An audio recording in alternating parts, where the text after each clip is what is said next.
Угаарын хийнд хорцсон иргэдийн арга ирээхэн 5 толгой түвш компанийг шүүхэд өгч нөхөн төлбөр гаргуулж авах боломжтойг ардчилсан намаас онцлоо.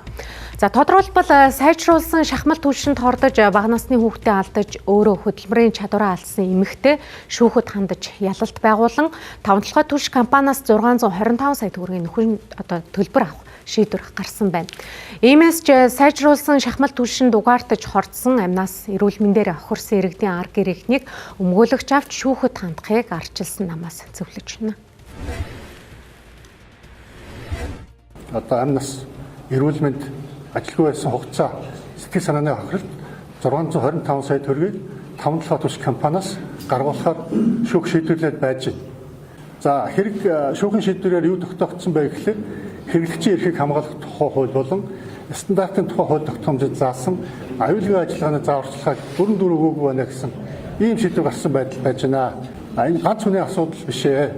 Энд бол одоо өнөөдрийн байдлаар 100 орчим мянган айл өрх маань стандартын шаардлага хангаагүй зуухтаа байж байгаа нь өнөөдрийг хүртэл таны хүүхдийн, таны аав ээжийн, таны гэр бүлийн эрүүл мэнд амнаас бас аюултай нөхцөл байдал байгаа шүү. Хэрвээ энэ асуудлаар үнэхээр одоо их хууль ёсны ашиглах зөрчилдсөн тохиолдолд хамгийн оор байгаа хуульчтай өмгөөлөгчтэй хандаарай гэж зөвлөж байна. Сайжруулсан шахмал түвшний чанар стандарттай холбоотой нээлттэй сонсголын үеэр угаарын хийнд хордож 800 гаруй хүн нас орсон гэдэг тайлбарыг албаныхан өгч байсан. Тухайн тохиолдол бүрд шүүхэд нэхэмжил гаргаж хохирлоо нэхэмжлэх боломжтой болж байна. Ардчилсан намын зүгээс дараагийн онцлсон мэдээлэл нь хөгжлийн банкны шүүх хурал. Тодруулах юм бол ерөнхий сайд асан Алтан хоёыг ардчилсан намаас ерөнхийлөгчийн сонгуульд нэр дэвшгээд дотоод сонгуульдаа оролцоно гэдгийг мэдгдсэн. Харин үүний дараа хөгжлийн банкны шүүх хурлаар Алтан хоёрт холбогдох хэргийг 4 дахь удаага хилцэж байгаа нь улс төрийн зорилготой гэж ардчилсан нам үзэж байна. 3 удаа цагаатгсан шийдвэр гарчаад байхад 4-р явж байгаа энэ үйл явцыг бид хардаад байгаа. Яагаад ингэж энэ 3 цагаатгсан хүнийг 4-р шүүдэг үйл явц ардчилсан намаас хамгийн өндөр рейтингтэй байгаа.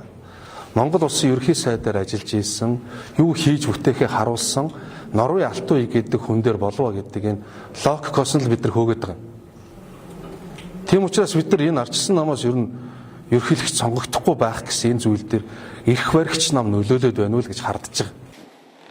Мөн ерөнхий сайдын зүгээс ядуурлаг тэмцэх хөтөлбөрийг хэрэгжүүлэхээр болж 5,000 өрхийн амжаагааг дээшлүүлж ажилтаа оролцоо болгохоо өчигдөр зарласан. Энэ нь Монгол ардын нам өнгөрсөн 10 жилийн хугацаанд ядуурлалтаа тэмцэж чадаагүйгээ хүлээн зөвшөөрсөн үйлдэл гэж ардчилсан намаас үзэж байна.